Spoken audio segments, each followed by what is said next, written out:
दूसरे मुख्य पात्र का चयन काफ़ी पेचीदा साबित हुआ है। मेहुल ने बहार को देखा था और नाना को चाहता था। निर्माता दिनेश गांधी ने कहा कि नाना और राजकुमार के बीच नई बनेगी और समस्या होगी। इसमें दिनेश को फिल्म अधूरी होने का डर था। मेहुल ने नाना को फ़ोन किया और उन्हें फिल्म ऑफर की। नाना ने कहा कि वह कमर्शियल फिल्में नहीं करते। मेहुल ने कहा कि वह अपनी जगह पर उन्हें फिल्म सुनाएगी और फिर उन्हें फैसला करना चाहिए। मेहुल ने जाकर फिल्म सुनाई। उन्होंने नाना को बताया कि फिल्म में उनके 14 सीन हैं। नाना ने मेहुल से कहा कि वह उससे वादा करे कि अंतिम संपादन में उन दृश्यों को नहीं काटा जाएगा। इसके बाद नाना पाटेकर ने मेहुल को चेतावनी दी कि अगर राजकुमार ने फिल्म में किसी भी तरह से हस्तक्षेप किए तो वह फिल्म छोड़ देंगे और शूटिंग बंद कर देंगे। अगर फिल्म अधूरी रहेगी तो उन्हें कोई फर्क नहीं पड़ेगा। मेहुल ने नाना से वादा किया कि राजकुमार किसी भी तरह से हस्तक्षेप नहीं करेंगे।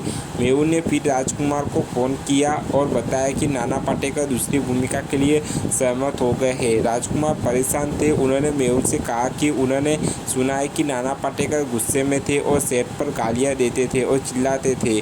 मेहुल ने राजकुमार से कहा कि नाना एक सभ्य व्यक्ति लगते हैं और शायद उनका स्वभाव थोड़ा चिड़चिड़ा है। इसके बाद मेहुल ने राजकुमार से कहा कि नाना ने कहा है कि अगर उन्होंने फिल्म में हस्तक्षेप किया तो वह तुरंत फिल्म छोड़ देंगे।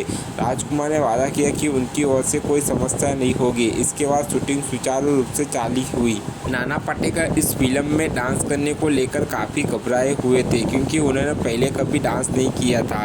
12 मार्च 1993 को जब यह फिल्म प्लाजा सिनेमा दादर में हाउसफुल चल रही थी तब दोपहर 3 साढ़े 3 बजे तक विस्फोट हुआ जिसमें थिएटर परिसर में 10 लोग मरे गए। यह हिस्सा 1993 के मुंबई विस्फोट पर आधारित 2004 की फिल्म ब्लैक फ्राइडे में भी दिखाया गया था। शूटिंग के दौरान राजकुमार और नाना पाटेकर एक दूसरे से काफ़ी दूर बैठे थे। वे अपने शॉट देंगे और अपने अपने कमरे में वापस चले जाएंगे। उन्होंने कभी भी एक दूसरे से किसी भी तरह की बातचीत नहीं की। वे अच्छे दोस्त नहीं बन पाए हैं। पहले पे पहले बैचलर पार्टियों से लोकप्रिय गाना था। केवल एक बार नाना पाटेकर और राजकुमार ने एक फिल्म में काम किया था। इंस्पेक्टर वागले की भूमिका सबसे पहले रजनीकांत को ऑफर की गई थी। चूँकि रजनीकांत पहला नाम शिवाजी राव रजनीकांत के वास्तविक जीवन के पहले नाम के समान था। उन्हें स्क्रिप्ट पसंद आई लेकिन वह निश्चित नहीं थे कि उन्हें राजकुमार का साथ मिलेगा या नहीं और उन्होंने मना कर दिया। फिर यह भूमिका नसीरुद्दीन शाह को ऑफर की गई जिन्हें भी राजकुमार का साथ मिलने का डर था और उन्होंने यह भूमिका अस्वीकार कर दी। अंततः मेहुल कुमार नाना पाटेकर को मनाने में सफल रहे जो आमतौर पर गैर व्यावसायिक फिल्में करते थे। एक पूर्ण मसाला व्यावसायिक फिल्म करने के लिए और उन्होंने इसके साथ पूरा न्याय किया। फरीना की जगह ममता कुलकर्णी ने ले ली थी। ब्लैक फ्राइडे 2004 में असगर मुकादम की भूमिका निभाने वाले नवाजुद्दीन सिद्दीकी बताते हैं कि कैसे प्लाजा सिनेमा दादर में बमबारी हुई थी जबकि फिल्में 12 मार्च 1993 को 3:30 बजे से शो में दिखाई गई थी। गर्दन में गले का कैंसर बढ़ाने के कारण राजकुमार कई दृश्यों में अपना कॉलर ढाक लेते हैं जो कई बार दिखाई भी देता है। किसी व्यावसायिक फिल्म में नाना पाटेकर की पहली मुख्य नायक भूमिका है। फिल्म ब्रिटिश कोलंबिया कनाडा में नाटकीय रूप से रिलीज नहीं हुई थी।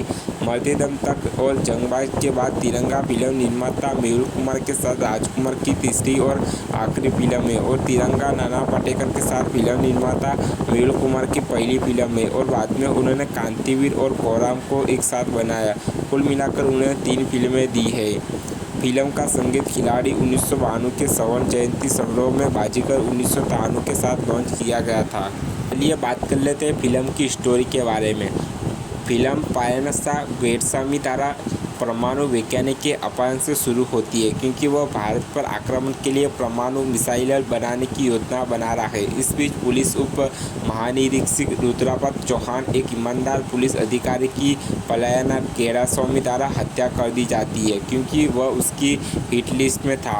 रुद्रप्रताप का बेटा हरीश उसकी हत्या का एकमात्र गवाह है। जब वैज्ञानिक लापता हो जाते हैं तो पुलिस मामले को अपने हाथ में लेने के लिए ब्रिगेडियर सूर्यदेव सिंह को बुलाती है। सूर्यदेव ईमानदार लेकिन गर्म दिमाग वाले पुलिस इंस्पेक्टर शिवाजीराव वाघले के साथ जुड़ता है जो अपने गुस्से के कारण निलंबित होने में काफ़ी समय बिताता है।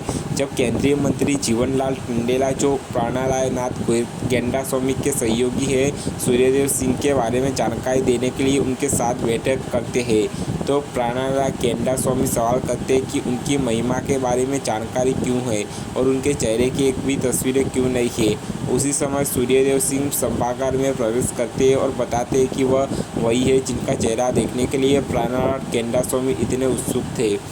इस बीच नए साल की पूर्व संध्या पर हरीश और उसके दोस्त राधा टंडेला पर हत्या के प्रयास के गवाह बनते हैं। वे उसे अस्पताल ले गए लेकिन बाद में वह भाग गया क्योंकि स्टाफ ने मामले के बारे में पूछताछ करने के लिए पुलिस को फ़ोन किया था। इसके बाद पुलिस अस्पताल में छोड़ गए उसके बटुए से हरीश का पता लगाती है और उस पर राधा के साथ बलात्कार के प्रयास का आरोप लगाती है। यह जानने के बाद कि सूर्यदेव कौन है, प्राणाला केंडास्वामी उसकी कार में बम लगाकर उसे मारने की कोशिश करता है।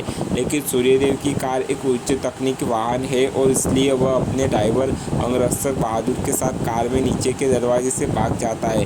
फिर यह खबर फैल गई है कि उनकी हत्या कर दी गई है। लेकिन सूर्यदेव भाग जाते हैं और वह एक टीवी संस्थाकार के माध्यम से यह खबर प्राणाला को बताते हैं कि प्राणाला प्रोफेसर खुराना का अपहरण करने की कोशिश करता है।